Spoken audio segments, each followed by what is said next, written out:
لوگوں کی عزت کے ساتھ کھیلنا، اس سے اسلام نے منع کیا ہے۔ حدیث پاک میں آتا ہے بے شک تمہارا خون، حجۃ الوداع کے موقع پر جو آقا علیہ السلام نے خطاب کیا، حجۃ الوداع کے موقع پر بہت اہم خطاب، اس خطاب میں سے ایک حصہ کیا تھا کہ میرے آقا نے فرمایا بے شک تمہارے خون اور تمہارے مال، تمہاری عزتیں تم پر اسی طرح حرام ہے جیسے اس دن کی حرمت تمہارے اس مہینے میں اور اس شہر میں مقرر کی گئی ہے۔ یعنی کہ کسی کا خون سے کھیلنا، کسی کی عزت کے ساتھ کھیلنا، اس کو آقا علیہ السلام نے حجۃ الوداع کے موقع پر حرام کر دیا۔ اسی طرح سیدنا عبداللہ بن عمر راوی آقا علیہ السلام نے خانہ کعبہ کا میرے آقا طواف کر رہے تھے، خانہ کعبہ کا طواف کرتے کرتے میرے آقا نے خانہ کعبہ سے مخاطب ہو کر بات کی کہ اے کعبہ تو کتنا عمدہ ہے، اے کعبہ تو کتنا حسین ہے، اے کعبہ تو کتنا خوبصورت ہے، اور تو کتنا عظیم المرتبت ہے، تیری کتنی حرمت ہے۔ میرے آقا نے فرمایا ساری میرے آقا نے کعبہ کی تعریف کی۔ پھر میرے آقا نے پتہ کیا فرمایا؟ میرے آقا نے فرمایا قسم ہے اس ذات کی جس کے ہاتھ میں مجھ محمد کی جان ہے، مجھ محمد کی جان ہے، مومن کی جان و مال کی حرمت اللہ کے نزدیک تیری حرمت سے زیادہ ہے۔ مومن کی جو حرمت ہے وہ خانہ کعبہ سے زیادہ ہے۔ یہ بات آقا علیہ السلام نے قسم اٹھا کر کی ہے۔ آج خانہ کعبہ کو تو ہم پیٹ نہیں کرتے، یقیناً نہیں کرنی چاہیے، ادب کا تقاضا ہے۔ قرآن کو ہم پیٹ نہیں کرتے، یقیناً نہیں کرنی چاہیے۔ ہم بزرگوں کو پیٹ نہیں کرتے، یقیناً نہیں کرنی چاہیے، ادب کا یہ ہے۔ لیکن ادھر ہم بندے کو کچل دیں، بندے کو مار دیں، ہمیں کوئی احساس ہی نہیں، کسی کو ہم انسان نہیں سمجھتے۔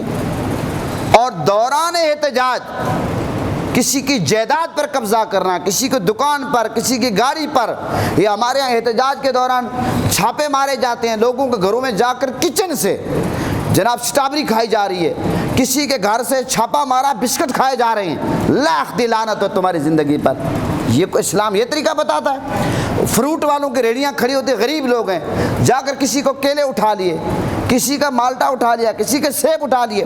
سنیں یہ مسلم شریف کی حدیث پاک 1610 سیدنا سعید بن جبیر راوی آقا علیہ السلام نے فرمایا جو شخص کسی ایک بالش زمین پر نجائز قبضہ کرتا ہے، ایک بالش، فرمایا اللہ تعالیٰ قیامت کے دن اسے 7 زمینوں کا طوق پہنائے گا، 7 زمینوں کا طوق اللہ پہنائے گا۔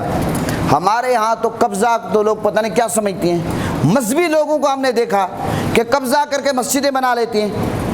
جو قبضے والی مسجد ہے، جو زمین خریدی نہیں گئی، گورنمنٹ نے خود نہیں دی، علماء تو یہاں تک کہتے ہیں وہ مسجد ہی نہیں ہے۔ جب مسجد قبضے والی جگہ پہ نہیں ہو سکتی، کوئی اپنا گھر بنا لے، کوئی قبضہ کر کے کسی کا مال ہڑپ کر جائے، یہ کوئی طریقہ ہے؟ سوچنا چاہیے کہ ہم نے کیا قبر میں نہیں جانا؟ آقا علیہ السلام کا فرمان ہے کہ قیامت اس وقت تک نہیں آئے گی کسی کا ناحق مال کھانا، تنگ کرنا۔ میرے آقا نے فرمایا قیامت اس وقت تک نہیں آئے گی جب تک علم دین نہ اٹھ جائے، اور میرے آقا نے فرمایا زلزلوں کے جب تک کثرت نہیں ہوگی، اور زمانہ جلدی جلدی جب تک نہیں گزرے گا، فتنے فساد جب تک نہ ہوں گے، اور حرج کی کثرت ہو جائے گی۔ صحابہ نے کہا حرج سے مراد کیا ہے؟ تو میرے آقا نے فرمایا کہ قتل، جب تک قتل بڑھ جائے گا، یہ قیامت کی نشانی آقا علیہ السلام نے بتائی ہیں۔ اور ایک مسلمان کا قتل، سورہ المائدہ آیات نمبر 32، فرمایا کہ اب میں آیات پڑھوں، وقت کے دامن میں گنجائش ہی نہیں ہے، فرمایا کہ جس نے بغیر کسی بے گناہ شخص کو بغیر قصاص کے کسی کو قتل کیا، اس نے پوری انسانیت کو قتل کر دیا ہے، اس نے پوری انسانیت کو قتل کر دیا ہے۔ اور قتل اتنا بڑا گناہ، آقا علیہ السلام کا فرمان ہے کہ اللہ کے نزدیک ایک شخص کا قتل پوری دنیا کا قتل کرنا ہے۔ محترم حضرات، مجھے آپ یہ بتاؤ، ہمارے ہاں جو یہ احتجاج ہوتے ہیں، یہ میں نے ساری قرآن کی حدیثیں، قرآن آپ کے سامنے رکھا کہ آقا علیہ السلام نے، صحابہ کرام نے کیا تربیت کی کہ ایک چڑیا کے بچوں کو آپ تکلیف نہیں دے سکتے، چونٹیوں کو آپ جو مرکز ہے اس کو آپ وہاں نہیں جا سکتے کہ ان کو تکلیف نہ ہو، کسی کے گھر میں آپ نہیں گھس سکتے، رات کے وقت آپ کسی کے گھر نہیں جا سکتے۔ آقا علیہ السلام جہاد سے واپس آ رہے ہیں، رک جاتے تھے جب تک صبح نہیں ہوتی تھی۔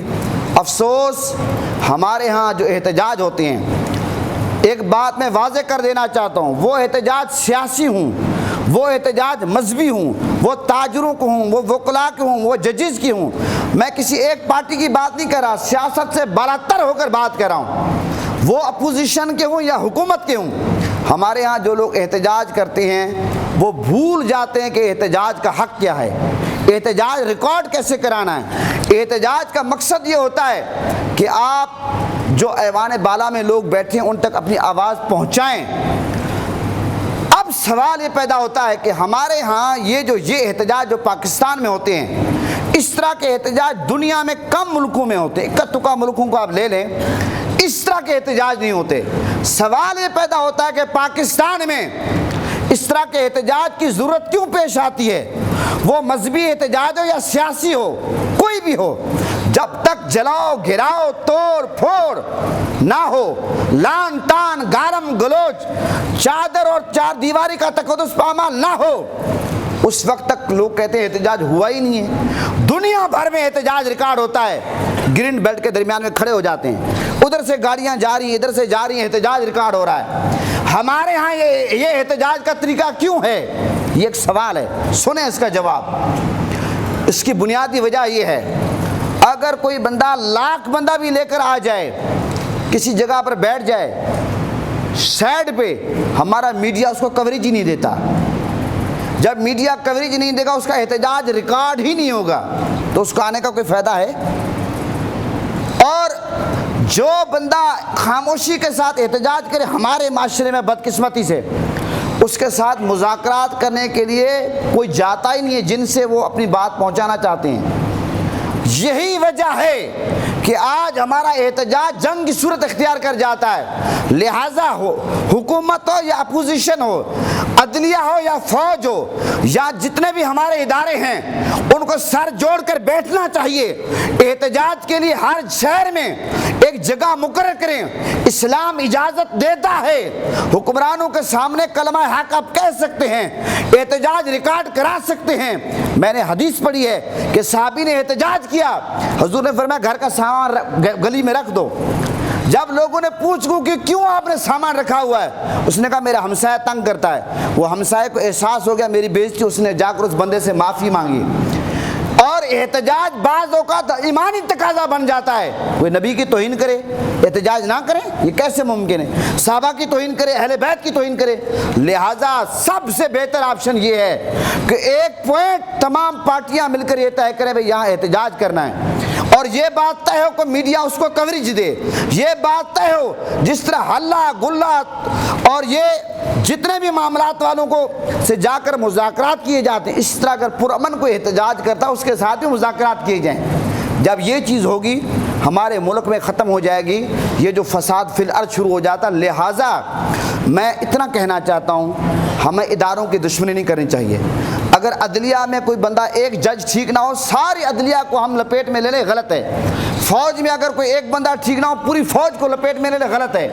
پارلیمنٹ میں اگر کوئی دو وزیر ٹھیک نہیں، پوری پارلیمنٹ کو لے لیں۔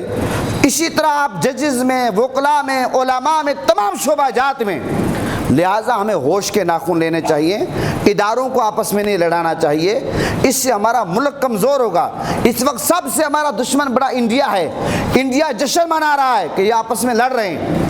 گھر کی بات گھر میں رہنے دی جائے، اس کو عقل مندی کہتے ہیں۔ گھر کی لڑائی کو گھر میں اگر رہنے دیا جائے بہتر ہے۔ جب گھر کی لڑائی باہر چلی جاتی ہے چار دیواری سے، پھر وہ لوگوں کے ہاتھ میں آ جاتی ہے، پھر وہ جس طرح کرکٹ میں گیم استعمال ہوتی ہے، ٹیشو پیپر استعمال ہوتا ہے کھانے کے بعد، پھر اس طرح وہ بندے استعمال ہوتے ہیں۔ ہمیں ان چیزوں کا خیال رکھنا چاہیے۔ ملک کے ایک ایک اینٹ سے ہمیں محبت کرنی چاہیے، ملک کے اداروں سے محبت کرنی چاہیے۔ اور جو بندے وہ سیاسی ہوں یا غیر سیاسی ہوں، وہ حکومت ہو یا اپوزیشن ہو، وہ اسلامی لوگ ہوں یا غیر اسلامی لوگ ہوں، کوئی بھی بندہ ہو، مذہبی تنظیم ہو، کوئی بندہ توڑ پھوڑ جلاؤ گھراؤ سرکاری املاک کو نقصان پہنچائے تو اس کو کڑی سے کڑی سزا دینی چاہیے۔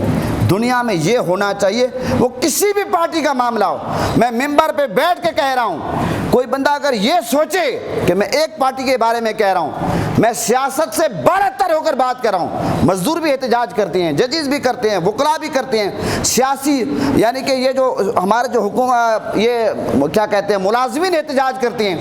کوئی بھی احتجاج کرے پرامن طریقے سے کرے۔ یہ بہت اہم ضروری ٹاپک تھا جو میں نے آپ کے سامنے رکھا۔ ہمیں کبھی بھی یعنی کہ ہوش سے کام لینا چاہیے، ہوش کو کھونا نہیں چاہیے، ہوش کے ناخن لینے چاہیے۔ جب ہم ہوش کھو بیٹھتے ہیں پھر نقصانات ہوتے ہیں۔ اللہ تعالی ہم سب کا حامی و ناصر ہو۔ پاکستان کا مطلب کیا؟